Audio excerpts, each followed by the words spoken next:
The last music I would ever be interested in discovering would be any music that sounds anything like mine.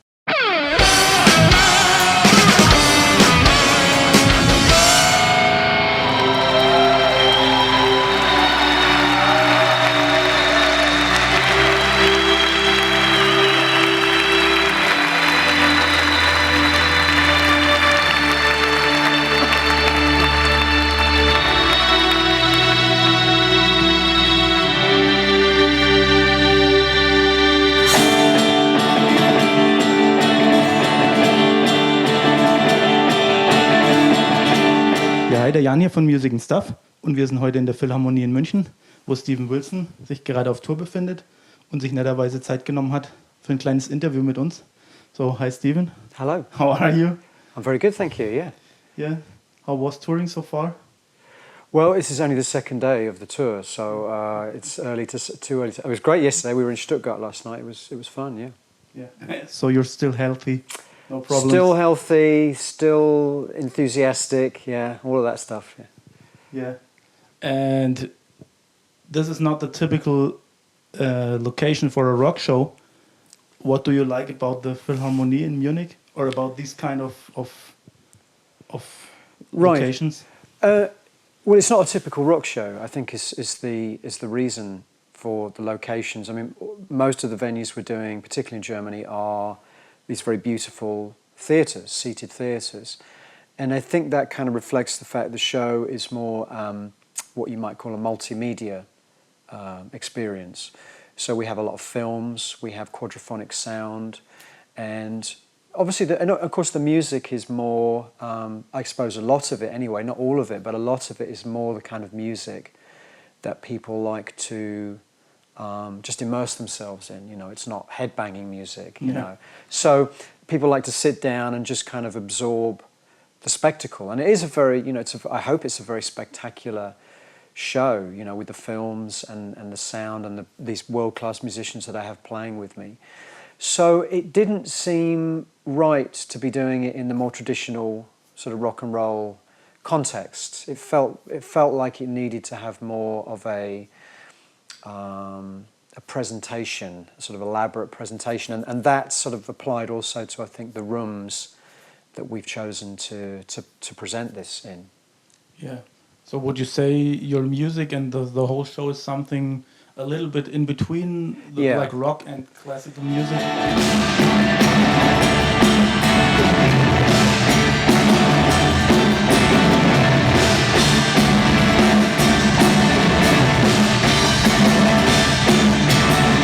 I don't know about classical music, but it's certainly in between rock and a more theatrical experience.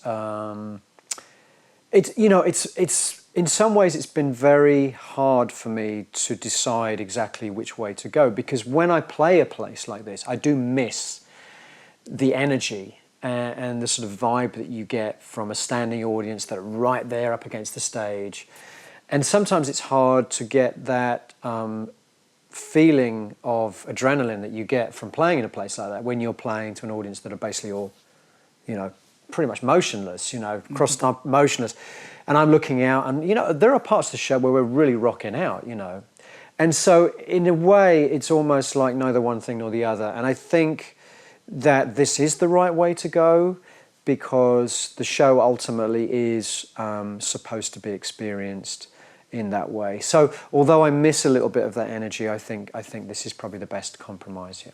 Yeah, but is it happening that the people are jumping up and running to the front of the stage? And Germany, screaming? no. Okay. Maybe in South America, Germany, no. No, I think, you know, the listeners in Europe, also I think the audience demographic in Europe tends to be a little bit older. So not a lot of kids come into the shows. I think that's to do, there's complex reasons for that. I think mostly to do with the fact that this kind of music I play doesn't get a lot of mainstream exposure.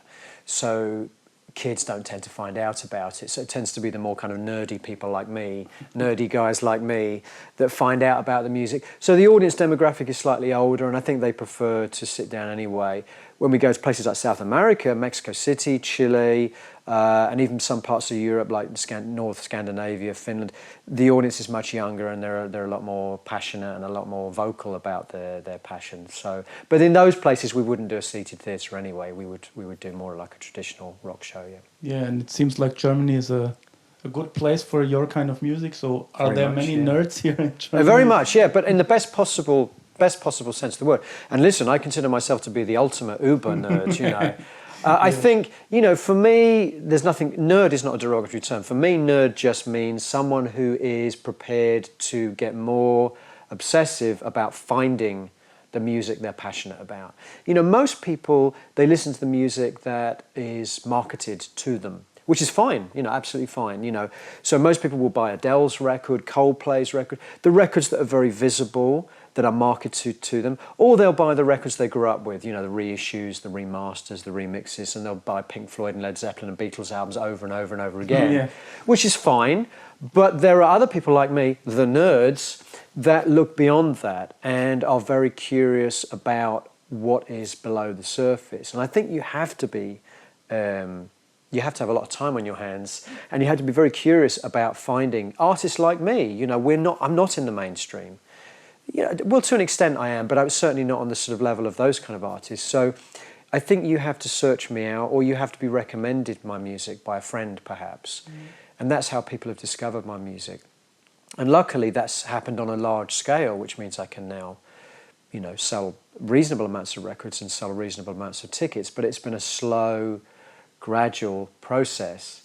But I think, as I said, I think that is reflected in the demographic of the audience do tend to be the more obsessive music fans, not the more casual fans. Yeah.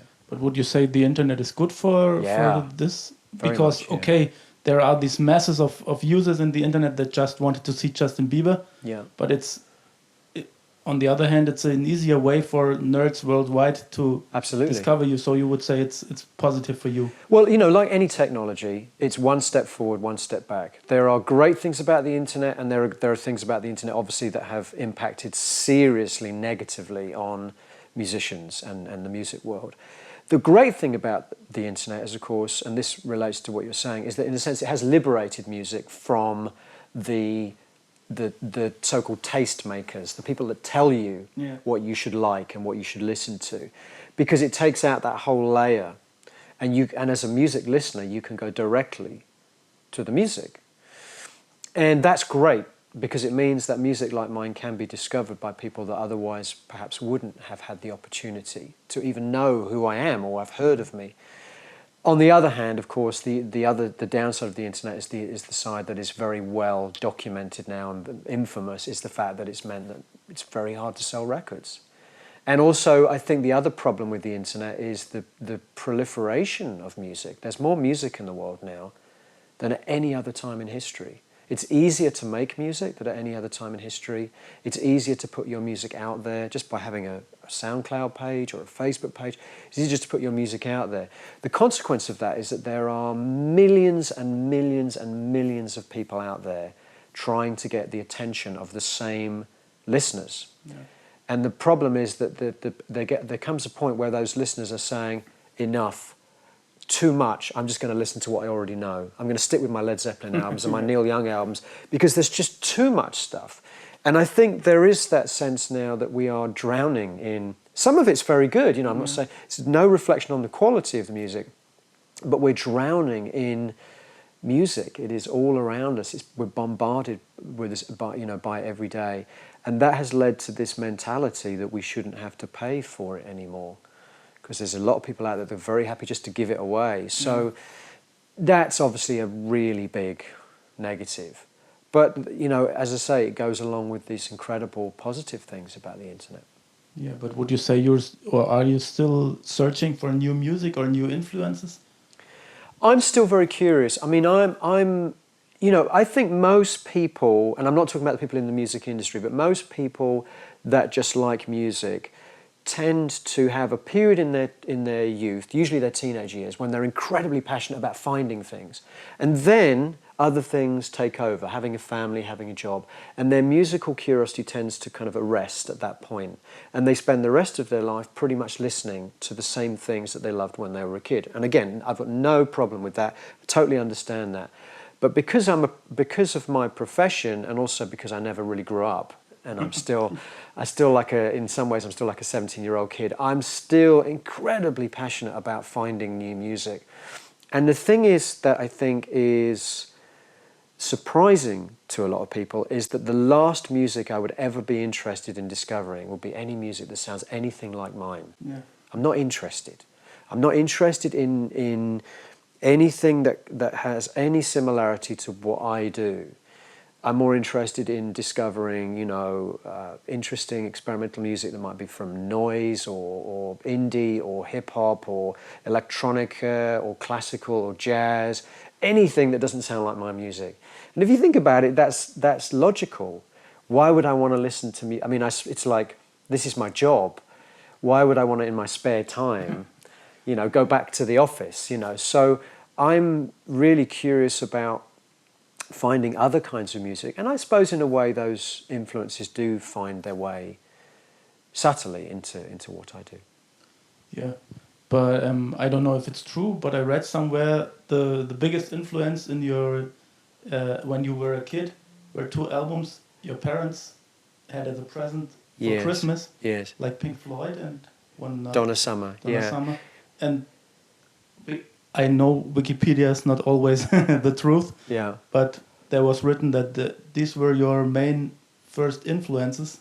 Well, I wouldn't say they're my main influences, but they are at the very. If you consider that my musical personality is like a tree, right at the bottom of the tree, in the seeds, if you like, are those two records, and because they started to form my musical DNA without me being aware of it. I didn't particularly like them. I didn't particularly dislike them. I just heard them over and over and over again. My father was listening to Dark Side of the Moon. My mother would be listening to Love to Love You, Baby, which is this fantastic record produced by a German guy, Giorgio Moroder. And I just heard these two records over and over again. Didn't particularly have an opinion either way. But of course, I'm 6 years old, so my brain is being brainwashed. and I think if you look at all of my career and the way that tree has grown ever since, it makes perfect sense. Pink Floyd gave me this love of conceptual rock, the idea of telling stories across an album, and Donna Summer gave me my pop sensibility and the fact that I love the fact that good grooves. I'm not particularly interested in making complicated music. I like, simplicity sometimes is really key to me too. And also that album, which a lot of people forget about that album, is it also had this idea of a musical journey. The first side of that record is a 16-minute long disco symphony. And it goes through all these different, scenes and moods, and it develops across a whole side of a record. And I think that's what those two records actually have in common. And that is at the very root of my musical DNA.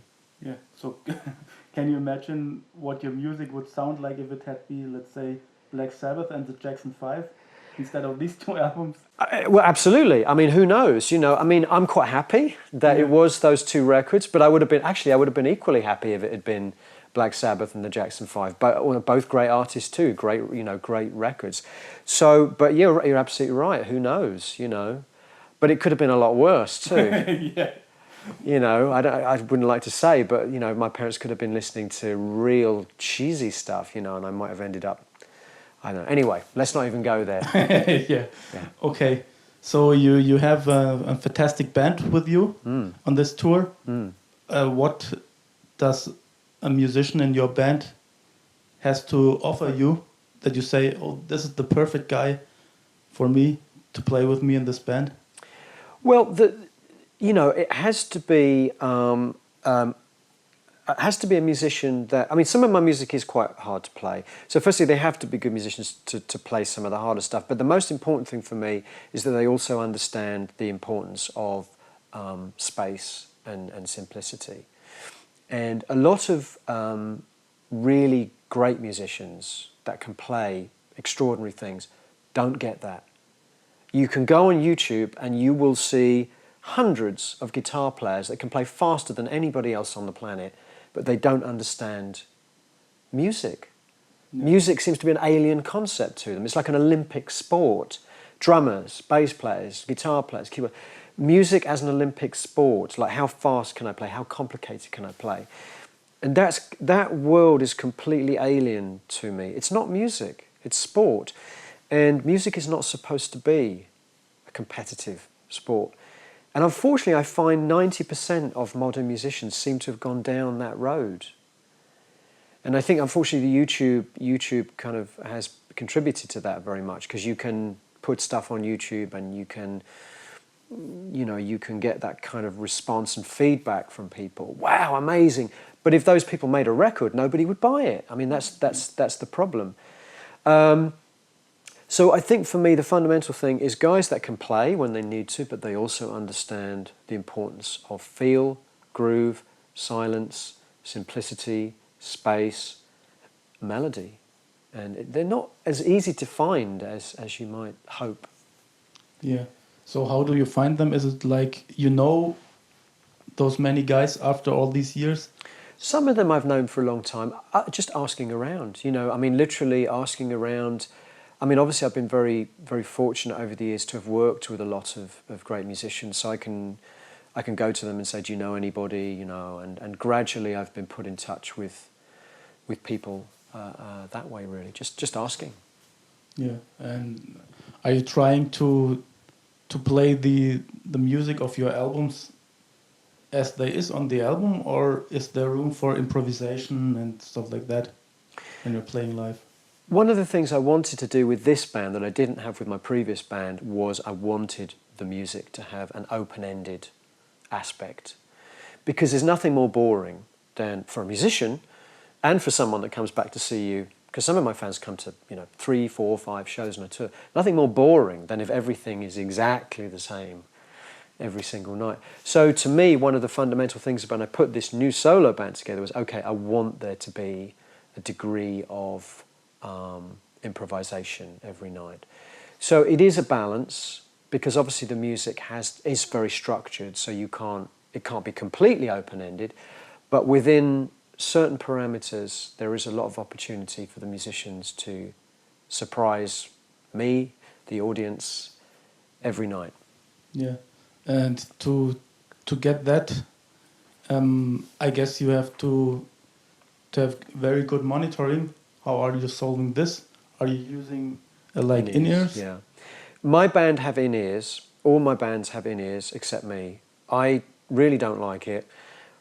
But actually, even me, I have one in-ear which I take in and out all night. And all I have in that ear is my voice and occasionally a click track, which helps us to keep us together and the films together. And I just put that in and out when I need it, because actually I don't like the sound of in-ears. I never have. But I'm very fortunate, because if you're on stage and everyone else in the band has in-ears, you can have exactly what you want on stage, because it's not going to mess anyone else up, because they've all got their own thing. So I have traditional monitors, and I can have exactly what I need in the monitors, as loud as I want it, because nobody else is affected by that.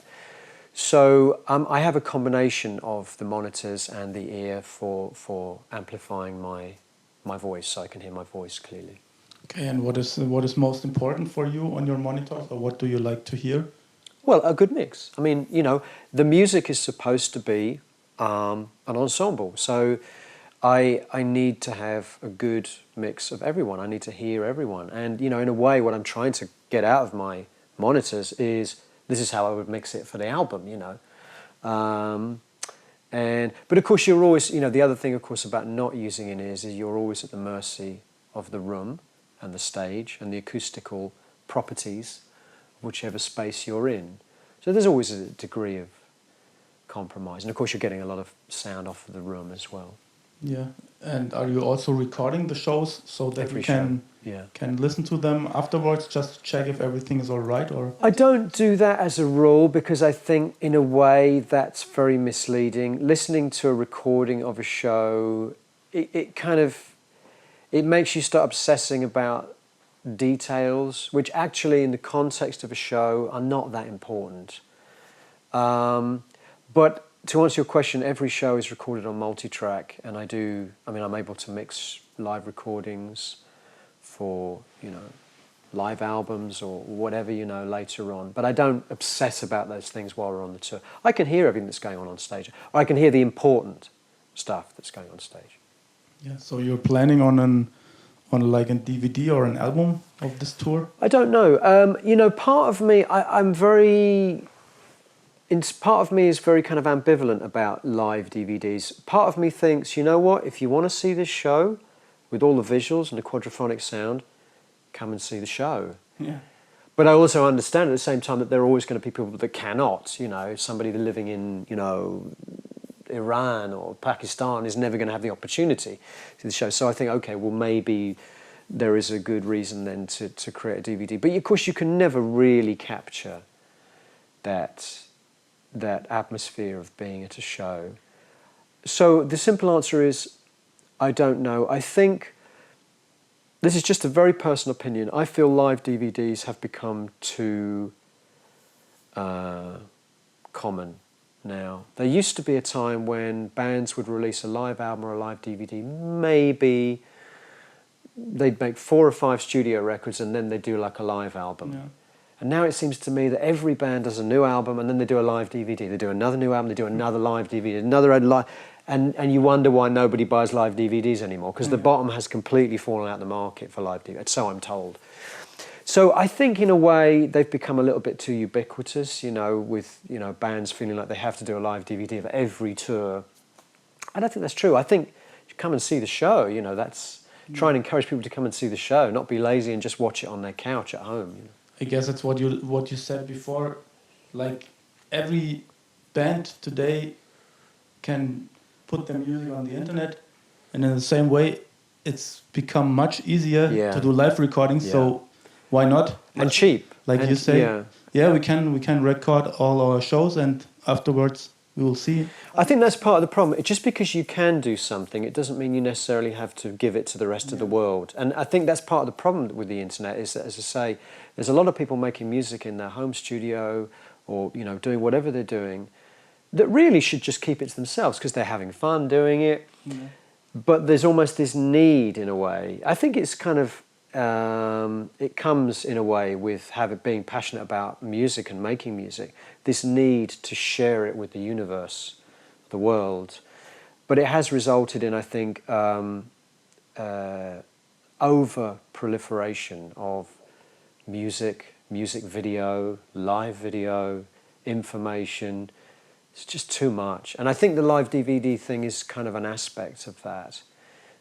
Like I say, I remember the bands I was growing up with and loving, I couldn't see a video or a DVD of them playing live. Well, very rarely. There might be one they've made in like 20, 30 years, But of course, the internet, the YouTube revolution, I should say now, it's so easy to see live footage of bands. And I think, again, it's become a bit blah, blah, another live DVD, People almost expect it now, I think. Yeah. And do you think there might be technology in like 10 or 20 years with like virtual reality glasses and stuff like that, so that you listening to a concert on this 3D thing and you're feeling like you're there? Might that be a problem for live shows? Or is there something you cannot capture? Who knows? Who knows how technology is going to evolve? I don't know. Maybe one day there will be a way to make it really feel like you're completely immersed. There's already 360, degree videos there's a video of Muse performing live, and you can move around the stage and all that stuff. That stuff's amazing. I don't know. I can't predict. Probably in my lifetime that's not going to happen anyway. But who knows? Who knows? I think there's something inherently a bit creepy about that whole world of virtual reality. Yeah. It seems a bit creepy to me because human beings are supposed to be, I believe we're supposed to interact. And one of the whole issues, again, with the internet is you have a whole generation now of people that just sit at home and interact and kind of interface with the rest of the planet without leaving their bedroom. That's not what human beings are supposed to be. I don't believe that. I don't believe human beings are supposed to be shut in a room, interfacing with the rest of the human race through an internet portal. That's not right to me. That seems wrong. So anything that kind of encourages that seems to me slightly ugly. You should go out and interact with other human beings. You should learn how to communicate face to face with other human beings. And so that whole kind of virtual reality world is another step down in the wrong, for me, the wrong direction. But you know what? That's not going to stop it happening, unfortunately. It's still going to happen. Yeah. Coming to some technologies that's not so, like, from the future, let's talk a little bit about your live gear. Okay. What are you using right now? For me, when you play live, it's all about keeping it simple. People can listen to my records and think, oh, there's a lot of different sounds on there. It must be really difficult to reproduce sound. Well, it is, but I don't think it's necessarily important to reproduce every tiny detail. I have a relatively simple gear setup. Having said that, some people look at my pedal board and say it's the biggest pedal board they've ever seen. To which I say they should get out more, because trust me, I've seen much bigger ones. I tend to focus on just 2 or 3 guitars. I use my Paul Reed Smith guitars, my custom 22 guitars. I have 2 or 3 in different tunings.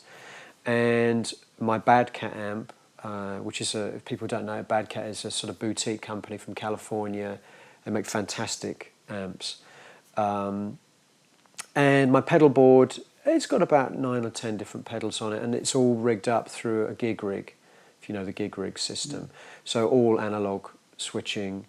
No digital stuff at all, and all the pedals, with the exception of the 2 Strymon pedals. I use the Strymon delay and the Strymon reverb. All of the other pedals are analog. So it's a pretty old school setup, really. Yeah, but I guess you've tried digital stuff.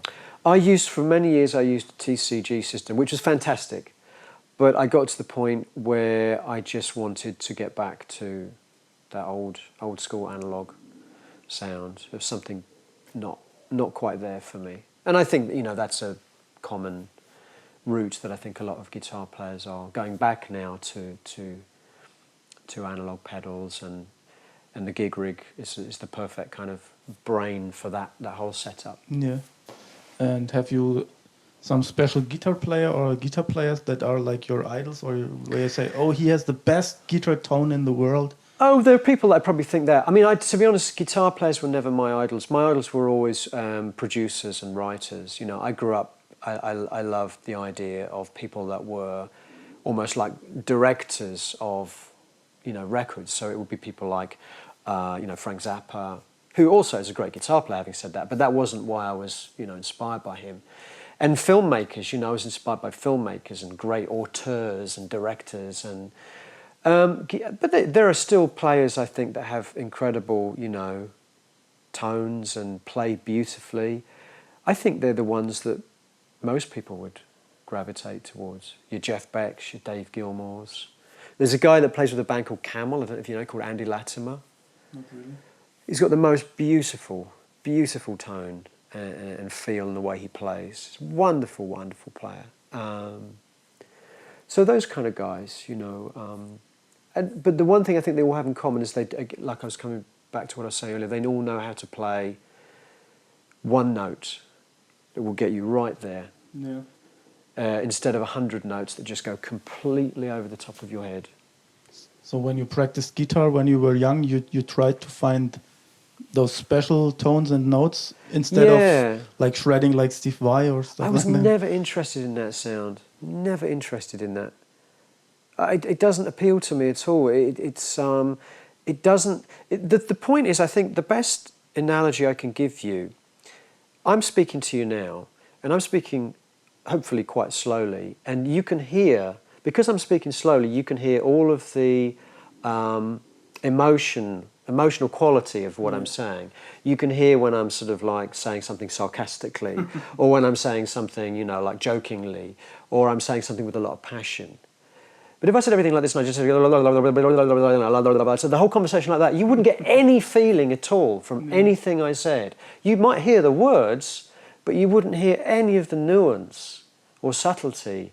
So the communication would become very one-dimensional. It would simply be about the language and the words and not about, which I think, you know, they say 80% of communication is body language and the way that you express the words.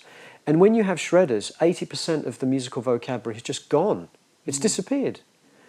So I'm never interested in that. You know, so the guys that for me really touch me are the guys that can play one or two notes and break my heart or make me happy, and those are still really my references. Okay. And when you had to go on a lonely island with just one guitar, one amp and one pedal, that would be an PRS, a Bad Cat amp? And Probably, yeah, but if it was guitar, I mean, to be honest, if I had to go on a desert island with anything, I wouldn't take a guitar. You know, I would probably be more interested in taking, you know, your studio. Well, my studio, but a piano actually. I mean, to be honest, I probably love sitting at the piano more than I love sitting with a guitar on my lap, or you know, or a great synthesizer, or a mellotron, or some keyboard instrument probably. But yeah, my laptop with all my little studio tools and my plugins and stuff in it too. Yeah. So your songwriting mostly happens on the piano? On everything, actually. Keyboards, acoustic guitars. Sometimes it can happen. Sometimes a song can spring out of just a rhythm. Bass line. I've written a lot on the bass the last few years. I've found that actually has been quite an inspiring way to come up with riffs and things. And I enjoy playing the bass. I play the bass, you know, kind of like a guitar player, you know. So I'm always looking for melodies, and I'm always playing up the top of the bass, you know. And but it's a different sound. It's a different way to write. So I don't have any specific instrument that I feel I write better on. I guess I like to be surrounded by all of these possibilities. Yeah. And are there special things that inspire you, or is it just happening and you don't know why? There are special things that inspire me, but I can't predict what they'll be. It could be a book, it could be a news story, it could be a movie, it could be another record, it could be another artist, it could be something that's happened to me, it could be traveling. For me, they're all special things that inspire the music, but I don't know I can't predict what they're going to be and where they're going to come from. My last album was inspired by a news story about a young woman that was found dead in her apartment, and her body had been undiscovered for 2 years, and that really shocked me, and it became, without me necessarily meaning it to, I didn't consciously say, okay, I'm going to write an album about this, but it just kind of haunted me, and it became the wellspring that all of these songs kind of grew up out of, and I didn't plan that, and I didn't predict that. So yes, I have things that inspire me, but I can't tell you what the next thing that's going to, you know, inspire me will be. Yeah. So it's not that you have times in your life when you say, oh, I have 1 month of time now, and then I have to get into the songwriting mood. Well, I do. I mean, I am disciplined in the sense that I have periods in my life when I'm able. I'm not touring, you know, and I don't have any other responsibility, and I'm able to go into the studio and work every day. And I do that. I have a strong kind of work ethic where I go to the studio. I usually start mid-afternoon and I go through to about 10 o'clock, and I work and I work and I work and I try and write. But sometimes the inspiration just isn't there for whatever reason, and just produce crap for weeks on end. No. And that's an incredibly depressing feeling, you know. Yeah. But, you know, also we talked about the inspiration. Sometimes the inspiration comes over a period of time, and I just write things down so that when I do go, it could be 6 months later, it could be 6 weeks later, I can go to the studio and I have made a note of these ideas and things that possibly would be inspiration for new songs. So I have this kind of record of things that have affected me, which I can... So when I go into the studio, I can look at this list and say, okay, I was going to write a song about that, yeah. So it's not completely like a blank page that I'm going into it. And you're working on new music right now? I've started to come up with a few ideas. And I have this aversion to repeating myself. I don't like to just make the same album twice. So for me, the first thing is really trying to find the direction, the musical vocabulary, the musical palette that I'm going to paint, you know, the album with. So I think I'm just about finding that now. Having produced a lot of garbage over the last couple of months, I've come up with a couple of songs that I think, yeah, that could be the way forward, yeah. And I'm not going to tell you what that is, so don't ask me. But I think I've found something that will be distinctly different from any previous record, that will make me inspired and make me excited to make music again. Yeah. And how does it normally work? It's like you do a pre-production for yourself, and then you think about who could be the right musicians? Pretty much. I mean, I make very elaborate demos. My demos have all the drums and the bass, because I can't really consider the song written until I have in my mind an idea about this is what the bass is going to do, this is what the keyboards are going to do, this is what the harmony vocals are going to do, and you know that when we're going to have an orchestral arrangement here or a choir arrangement there. And you know, obviously with modern technology you can sketch out those things pretty well, you know, if you're using great sample libraries. Although they would always be replaced by the real thing on the final record, for me it's important to be able to demo to a fairly high level, so I can hear, okay, that's what the record's going to sound like. And that is something that I guess frustrates some of the musicians sometimes.